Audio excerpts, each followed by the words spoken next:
What's going on, everybody? It's your boy C-Zar, and we are talking about five different Grayscale trusts today, and then BITX, which I don't know what that is, but I think it's related to crypto. We're going to be talking about BCHG and LTCN for Grandview stalls, GXLM for Ernie Jenkins, HZen for S. Hawkins, and then GDLC for Terry Shed, or it might be Terry S. Head, I don't know. And then finishing it up with BITX for Kratos or Kratos. So again, the order is BCHG, LTCN, GXLM, HZen, GDLC, and BITX. That's the order we're going in. Let me know in the comments if you guys think the music is distracting. If it's a nice touch, I like it. I listened to it, I checked it out. I think it's at a decent volume, but maybe it's not. I don't know. If you like it, but it's not at a decent volume, let me know. I want to know what you guys think about it, because I can do classical music because it's not copyright infringement if I do that, because it's old enough to surpass copyright laws or rules or whatever. And YouTube doesn't let me play music that I would like to play. But this is actually music I would like to play. I do like classical music a lot. It's been a while since I've actually listened to some, to be honest, but I do like classical music. Used to listen to it a lot when I went to college, but I'm not a college guy, man. I dropped out of college, but when I was in college, I did listen to it a lot more. Anyways, enough about my personal life. Let me know what you guys think. For right now, I'm just including it in the intro. And as we get started, I am going to take it away. But let me know if you think it'd be good to play throughout the whole video, or if I should just do it like this, where at the end of the intro, I take it away and then we get started. But anyways, BCHG here. Let's talk about it. So yes, what a day, down 6%. You went up a little bit more. You guys, I think that was it. I really do. I've been saying it for like 3 or 4 days now, but I think that was it. I do think that was it. What do I mean by that was it? I mean, it's probably going to pull back from here. You will probably see a phase much like this, perhaps something like this, right? It could be something like this where you just kind of move sideways, but I do think you're going to see a phase where you consolidate. That's what this is, that's what this is, that's what this is. It's all consolidation. So I think we're going to see a phase where we consolidate. And arguably this was the consolidation, and then we moved out, however you want to define it. But looking at the relative low to high, $6.93 is a very suitable area to go to, I would say, even just below that, but let's try to put a line right at that 382. Previous areas of resistance, you could find support down there. That wouldn't be crazy at all. I wonder if on this macro fib, if it lines up with anything top to bottom. I mean, it's just below your 618, so maybe you wick down there, but you close at your 618 on a weekly basis. Maybe you don't. Maybe you do close below it. I don't know. But, hey, you went right up to your 6.9, which I've been saying over the past 4 days. Even though, yes, I've been calling for the high the past 4 days, I've been saying you could go to your 6.9. You went barely, just barely above it. So, I'll be right back. My daughter just woke up.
And I'm back. Yeah, I think you're getting ready to move down to about 693. That's all I got to say. Yeah. If tomorrow does close bearish, if we do get a red day tomorrow, that could give you, I know it's kind of hard to see if you're new or you don't really understand the relative strength index, but the way it moves, right? This line here, this vertical line, the dotted line that's white, this was the given week that the RSI closed on, okay?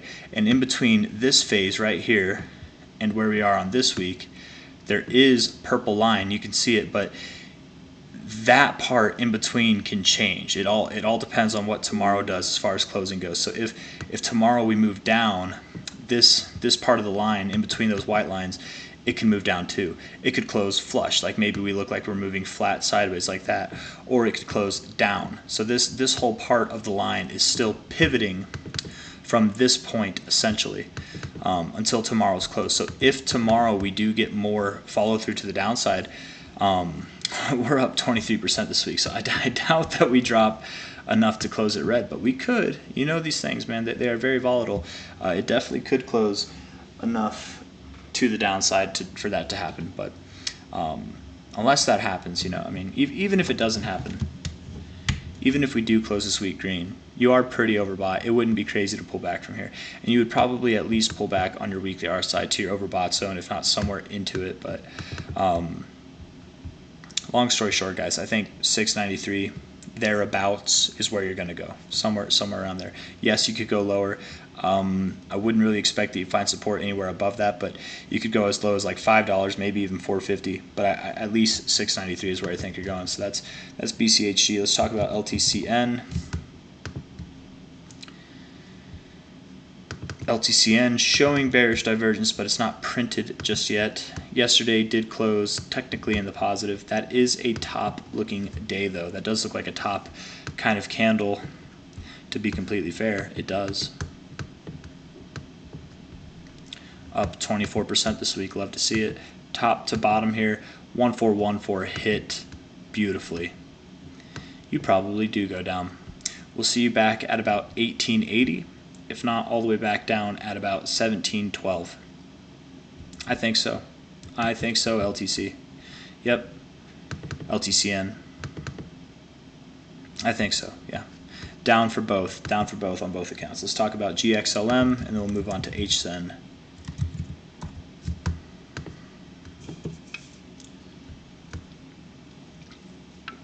You guys hit that like button if you haven't already. It's the little button. Let's see if I can find it here real quick. We'll type in YouTube. Right. We'll click on Scotty, the AI coin. I don't know. Let's click on this guy. Whatever. Amazon's weirdest village. Okay. We'll click on that. That's the like button there. Hit it. Hit it, bro. You know you want to. Anyways. GXLM. Bit of a bull flag. I really wouldn't call this a bull flag though, actually.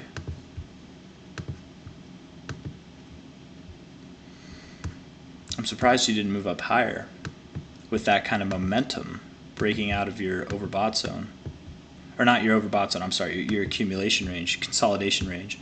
You did close above your 886, which is nice. It's kind of a bit of a bearish reversal right here. I would have thought you'd go up to 77.81 or higher.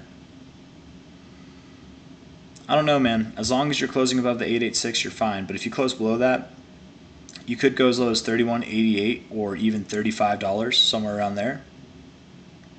I wouldn't think that this would hold for a second time, the 786. You've held it once.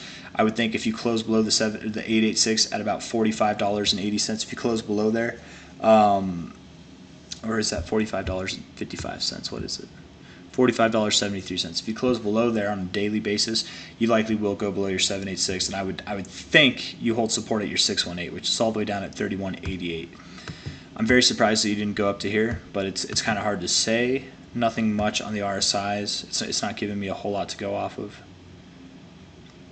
I kind of think that you will, though. I kind of think that you will go up from here, actually. I think you will. That's a good look on your 3 hour. I have hope. I have hope for you, man. I think you do. I think you still have $77.81 on the brain. And that's my thoughts. Until then, if you close below the 886, then be prepared for those lower prices that we were just talking about. HZen.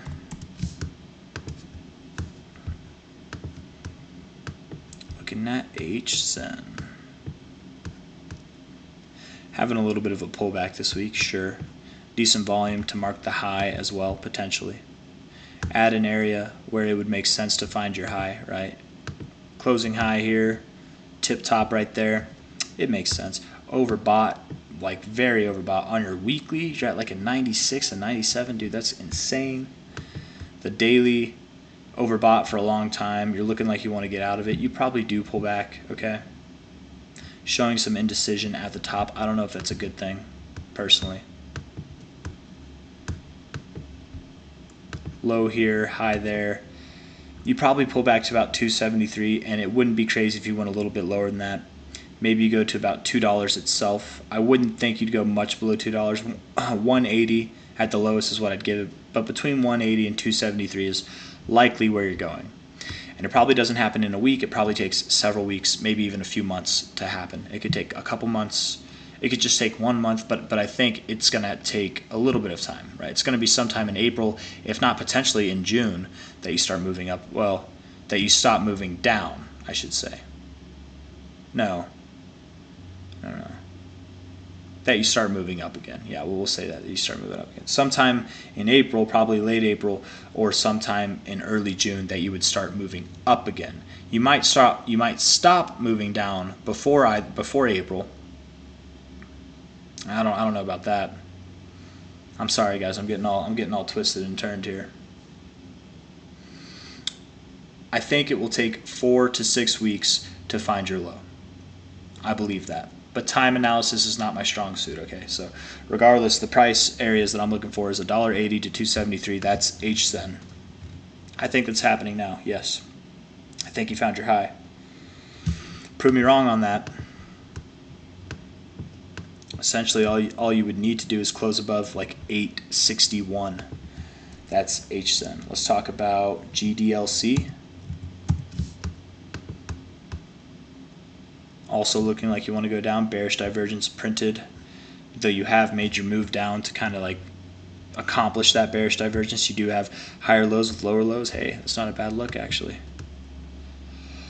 Bearish divergence there, though. Let's see how tomorrow closes. I have a funny feeling you're going to close this week red tomorrow.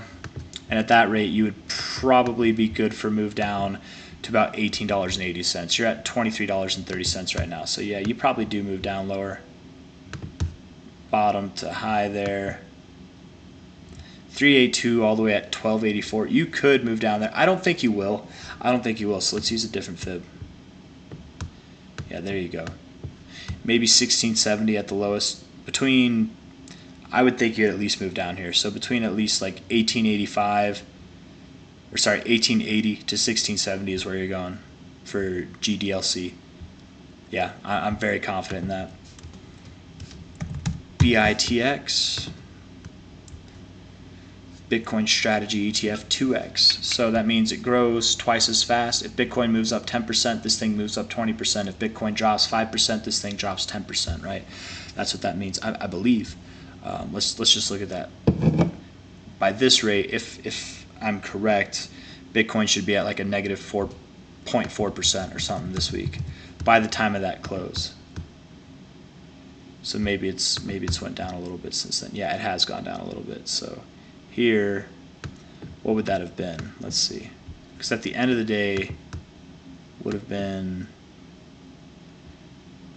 I don't want to do the math. Let me see. That's 4 hours prior. Something like that. So it would have been here, I think, would have been the daily close, which would then mean that if we took, that's not right.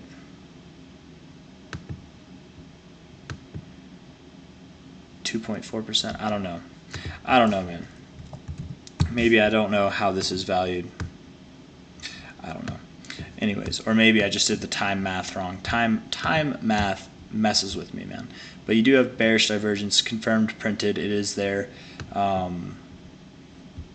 Technically, you fulfilled the destiny of that move. So maybe you don't need to move lower. Top to bottom here, 2272. You could move lower, but I guess it's all dependent on Bitcoin, isn't it? Bitcoin is down today, which today opened up after that daily close. So I would bet you do open up down tomorrow. Hey man, I didn't even know. I wasn't even looking at that. Wow, you're at 67% to the downside, or sorry, 67K. What am I saying, man? Wow, hell of a dump already. I wonder what my potential next buy is doing. There we go, man. Looking good.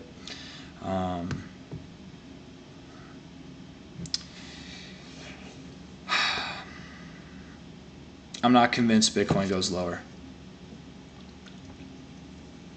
So BITX, you probably open up the day tomorrow to the downside.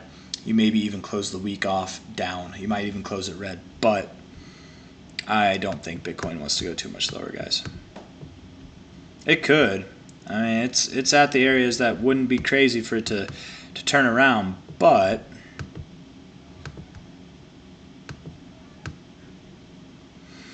I don't know. Maybe it does. Maybe it does turn around. That's actually not a good look, to be fair. You might be moving down to 58.2K right now. I say it's not a good look. This target of 103,000 is absolutely on the table, okay? I know, guys, in the past few Bitcoin videos I've made, I've been talking about how I think we're going right up there. Like, I think we're not going to see major consolidation until there. If we move down over the next, like, 2 or even 3 weeks, if it takes, like, a move like this and then we move up, tell me that we're not just moving straight up there. You know what I mean? So, and that at that trajectory, that would even be by July. So, sometime before August, which I'm calling for 100K by August is what I'm calling for Bitcoin. So, yeah, maybe BitX does have some room to go down. 4 hour does not look friendly. 1 hour does not look friendly, though it does look somewhat constructive, I suppose. You do have bullish divergence, but it's not confirmed. I don't know. BitX, regardless, it's going to open up to the downside tomorrow. So, and I kind of think with the way that it looks, depending on how today closes, if you close red today, I would think with how this looks that you will move down to about 58K, 58.2K, somewhere around there. That's my thoughts. If you guys like the video, hit that like button. Those are all my opinions. None of this is financial advice. Resuming the music here. Let me know what you think about the music. Oh, did I do something wrong? No, okay, we're all good. I thought I messed with something in OBS, but yeah. BitX, let's see. You might be moving down to about $47, maybe even $41. Probably $41, yeah. And then up from there, because inevitably I think it wants to move up higher. I think Bitcoin wants to move up higher, and this is very much reliant on Bitcoin. So let's look at the relative fib one more time. See if that agrees with anything. Maybe $38, maybe $45, somewhere around there. Yeah, but lower nonetheless. Anyways, take care, guys. Hit that like button. Subscribe if you want to see more. Thank you all for coming. I will see you on the next one.